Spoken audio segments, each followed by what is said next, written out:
Shana Tova. If a tree falls in a forest and no one is around, does it make a sound? If a rabbi offers a high holiday sermon to a nearly empty sanctuary, does anyone really hear it? What an unusual Erev Rosh Hashana.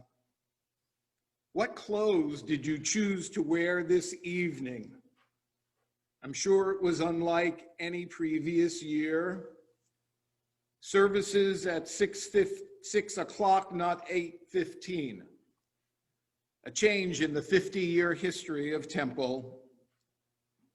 And when will you eat dinner? And with whom will you eat dinner?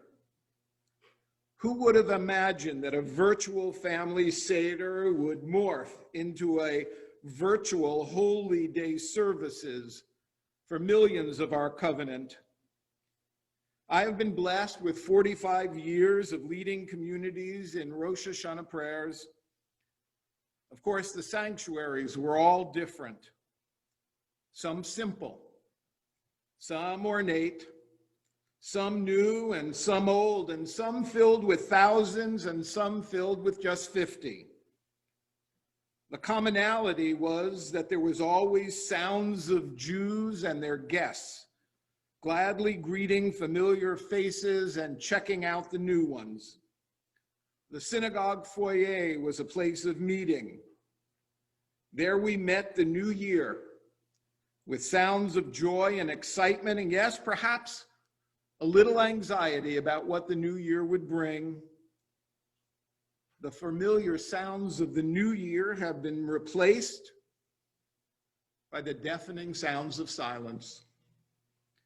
Tonight, in the midst of unnerving silence, we are challenged to hear the preeminent sound of the new year, Hineni.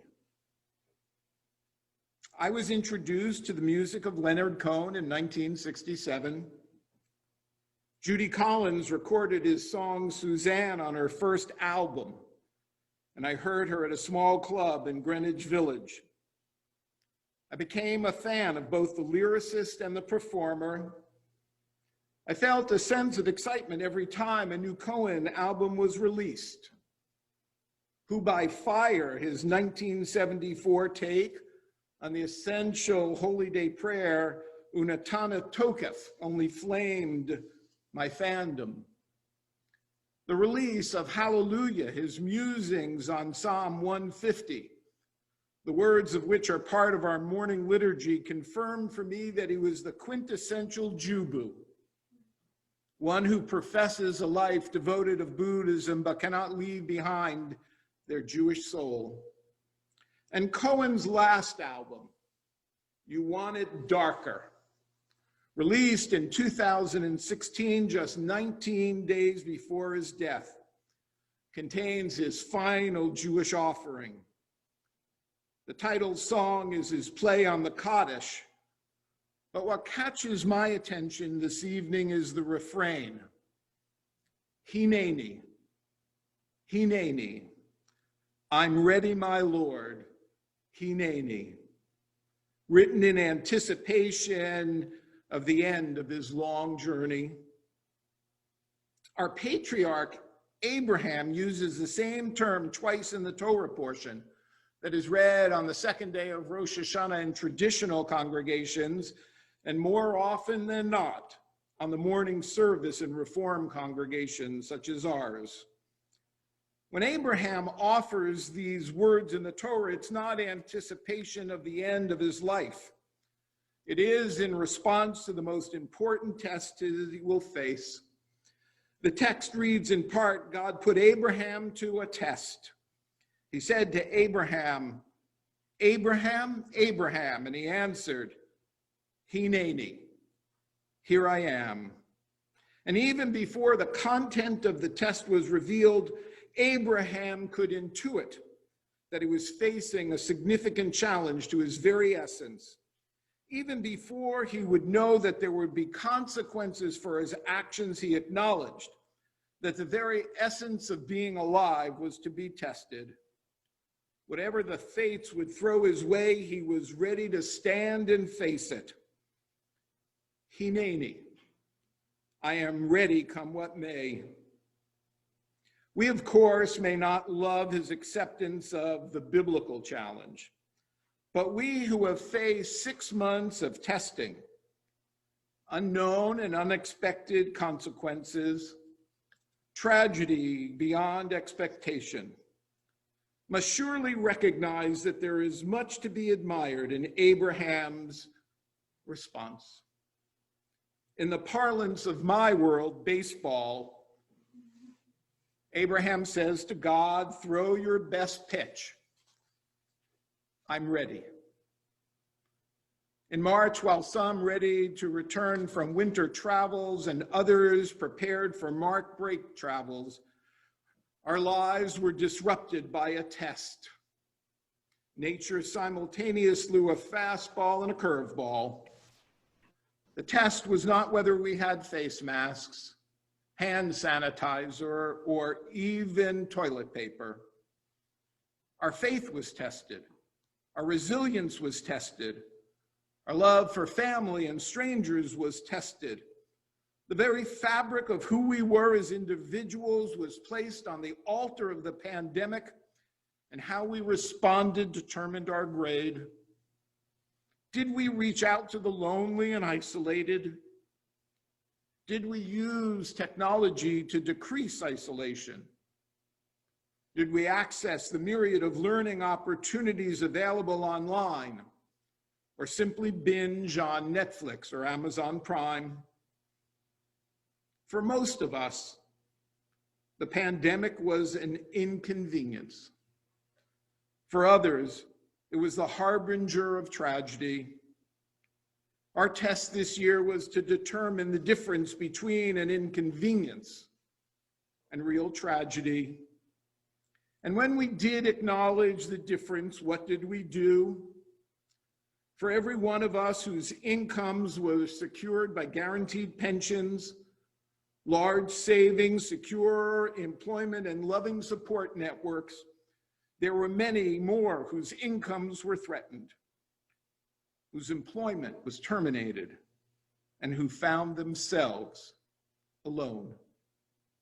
Were we able to say, as Abraham did, bring it on while I meet the challenge? Or did we bunker down, happy to protect ourselves while others suffered? Once more in the text, Abraham proclaims Hineni. At the penultimate moment, as he holds the knife above his beloved son Isaac, an angel of God calls from heaven, Abraham, Abraham, he calls, and the response is unhesitantly, Hineni. Here I am. The test has been made and met. Abraham has faced the unknown and looked within himself and taken a measure of his own mettle. He feels in his bones that he has passed through fire and still stands tall. He recognizes that the test is never about the beginning or the end. It is about the long journey to self-awareness. It is in the in-between, that long, painful middle, that reveals to us who we really are. His reward in the Torah is a series of divine blessings. The angel reveals that the future is bright and filled with eternal hope. And while there is no guarantee for us that there is a yellow brick road at the end of their pandemic, there is something even better. The ever-present choice between blessings and curses. See, I have placed before you blessings and curses. The Torah challenges us with the word see. It is a means of drawing attention to what is happening or is about to happen, focusing on its importance and recognizing that the future will be different based on the choices we have made and those we are about to make. Whether or not you can see the blessings or the curses in front of you, you have to believe that you can. And then you have to believe that you have been endowed with the ability to do what is right as an individual and as a member of the Jewish community. This pandemic will end, or we will have a vaccine that protects us from its most odious consequences. In Cohn's song, he writes, "If you are the dealer, let me out of this game. If you are the healer, I'm broken and lame." He recognizes that his life journey is nearing its conclusion, but we are not reaching the end of our lives. We are simply closing one chapter in the book of our life, hopefully better armed and strengthened by wisdom to proclaim Hineni. We are ready for the next chapter of the book. Shana Tova.